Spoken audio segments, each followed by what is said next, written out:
Next gen ஆன்மீக அன்பர்களுக்கெல்லாம் என்னுடைய பணிவான அன்பான ஆசீர்வாதத்தை தெரிவித்துக் கொள்கின்றேன்.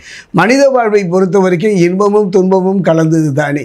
அந்த வகையில் பார்க்கும்போது ஒரு போராட்டம் நிறைந்த இந்த ஒரு வாழ்வு, யாரை நம்புவது யாரை நம்பாமல் போவது என்று கலங்கி நிற்கின்ற ஒரு காலகட்டம் தான் இந்த மனிதன் வாழ்வு.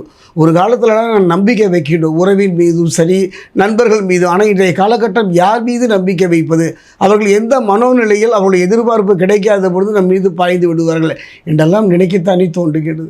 அந்த வகையில் பார்க்கும் பொழுது மனிதன் யாரை நம்புகின்றான்? இறைவனை நம்புகின்றான். இறைவன் சார்ந்த ஜோதிடம் தானே. அதாவது கடலில் தத்தளிப்பவனுக்கு ஒரு கலங்கரை விளக்கம் தெரிவது போன்ற ஒரு நிகழ்வு தான். அந்த வகையில் பார்க்கும்போது நவ கிரகங்களில் 3 கிரகத்தினுடைய பயிற்சி சிறப்பாக சொல்லப்பட்டாலும் கூட என்னுடைய அனுபவத்தில் பார்த்தீங்கன்னா, அதாவது குரு பயிற்சி, சனி பயிற்சி, ராகு கேது பயிற்சி நீண்ட கால பயிற்சியாக இருந்தாலும் கூட குறுகிய கால பயிற்சி தான் களத்திரக்காரன் என்று சொல்லக்கூடிய சுக்கிரனுடைய பயிற்சி. சுக்கிரனுடைய பயிற்சி கிட்டத்தட்ட ஒரு 20 ஆண்டு காலமாக நான் தொடர்ந்து சொல்லி வருகிறேன். அந்த வகையில் பார்க்கும் பொழுது இவன் யார், இவனால் நமக்கு எத்தகைய ஒரு தாக்கத்தை ஏற்படுத்த முடியும்னா ஒன்று சொல்வாங்க. ஜோதிட சாஸ்திரத்தில் அனைத்து லக்னங்களுக்கும் பார்த்தீங்கன்னா கேந்திரத்தில் உச்சமோ அல்லது பார்த்திங்கன்னா உச்சம் மட்டுமல்ல ஆட்சியும் பெறுகின்ற ஒரு பெரும் தன்மை யாருக்கு உண்டுன்னா களத்திரக்காரன் சுக்கிரனுக்கு உண்டு.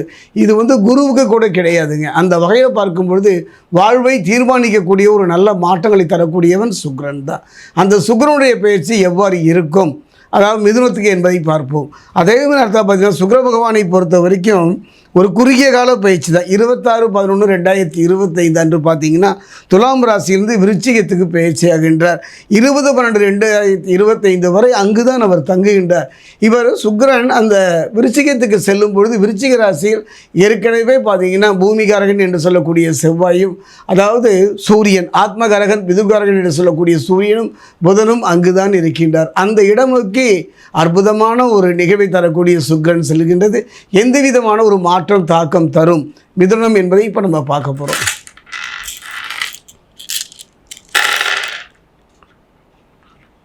மிதுனராசியை பொறுத்தவரைக்கும் மிருகசிரீஷம் 3 நாள். அடுத்ததாக மிதுனத்தை பொறுத்தவரைக்கும் திருவாதிரை.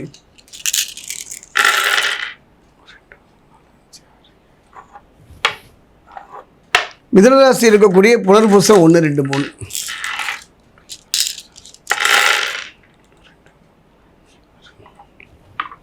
மிதுனராசி ஆன்மீக அன்பர்களே, ஒரு அருமையான ஒரு வாய்ப்பு தாங்க, ஒரு அருமையான சந்தர்ப்பம். அதாவது குரு பகவானை பொறுத்த வரைக்கும் அதிசாரமாக மிதுனம் இருந்து கடகம் நோக்கி சென்றார். திரும்பவும் அவர் மிதுனம் நோக்கி வந்து விட்டார். அந்த வகையில் பார்க்கும்போது மிகப்பெரிய ஒரு இழந்ததை திரும்ப பெறுகின்ற ஒரு நல்ல சந்தர்ப்ப சூழ்நிலை தான் அமையும். அதே நேரத்தில் பார்த்தீங்கன்னா தனஸ்தானத்தில் குரு உச்சம் பெற்று சஞ்சரிப்பதனால வாழ்க்கையை பொறுத்த வரைக்கும் தொழிலை பொறுத்த வரைக்கும் திருப்தியாக தாங்க இருக்கும்.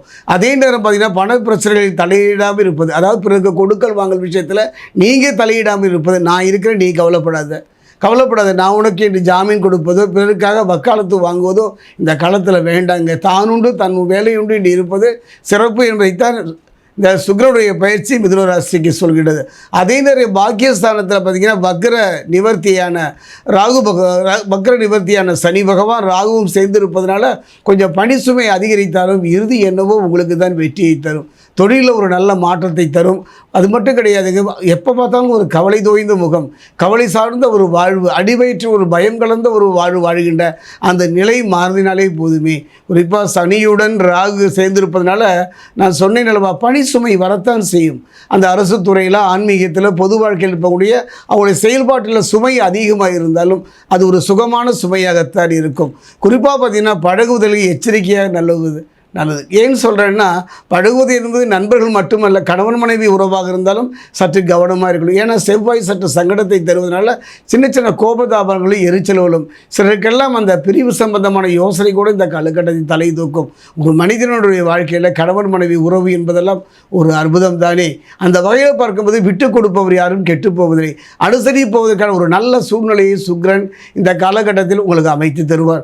குறிப்பாக பார்த்தீங்கன்னா எதிர்பாராத பண வரவுகளையும் பொருளாதார முன்னேற்றத்தையும் இந்த காலத்தில் களத்திரக்காரன் சுக்கிரன் மிதுனராசிக்கு அமைத்து தருவார். குறிப்பாக பார்த்தீங்கன்னா தந்த வாக்குறுதிகளை காப்பாற்றுவதில் கடுமையான ஒரு போராட்டத்தை சந்தித்து வந்த வாழ்க்கையில் கொடுத்த வாக்கை காப்பாற்றுகின்ற ஒரு அருமையான சந்தர்ப்பம் இந்த காலகட்டம் தான்.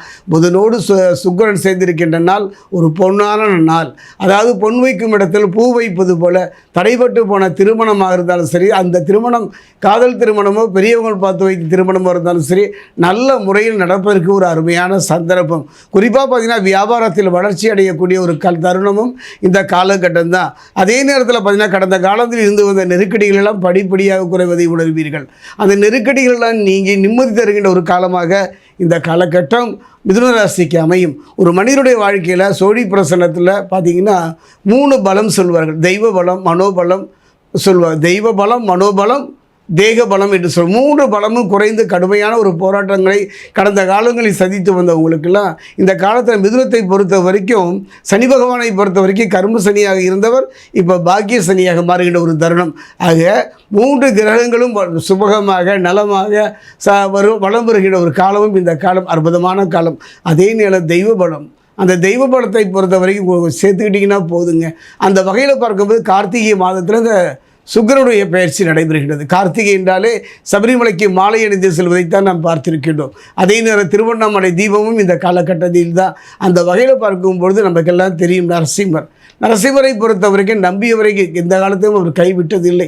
ஒரு நம்பிக்கையோடு அருகில் உள்ள பெருமாள் ஆலயம் சென்று அங்கிருக்கின்ற தாயாருக்கு ஒரு தேங்காயை 2ஆக உடைத்து நீரை வெளியேற்றி அதற்குள்ளே பார்த்திங்கன்னா நெய் நிரப்பி தீபம் ஏற்றி வழிபடுவது இந்த காலகட்டத்தில் அற்புதம். குறிப்பாக சொல்லப்போனால் மிதுனராசிக்காரர்களை பொறுத்த வரைக்கும் இந்த அதாவது கர்ம சனி பாக்கிய சனியாக மாறுவதனால சனி பகவானும் அருளும் இருந்தாலே நினைத்தபடி நடக்கும். அந்த வகையில் திருத்தணி நமக்கெல்லாம் தெரியும், அறுவடை வீட்டில் ஒன்று. திருத்தணிக்கு அருகே பாதசனீஸ்வரர் ஆலயம். அந்த ஆலயம் விசாரித்து போயிட்டீங்கன்னா அந்த ஆலயத்தில் அங்கு தரக்கூடிய நல்லெண்ணெயை கொண்டு சனி பகவானுக்கு உங்கள் கையினாலே அபிஷேகம் செய்வீர்களானால் அற்புதமான நல்ல முன்னேற்றம் இருக்கின்ற ஒரு நல்ல சந்தர்ப்பம் இந்த சுக்கிரன் பயிற்சி மிதுன ராசிக்கு.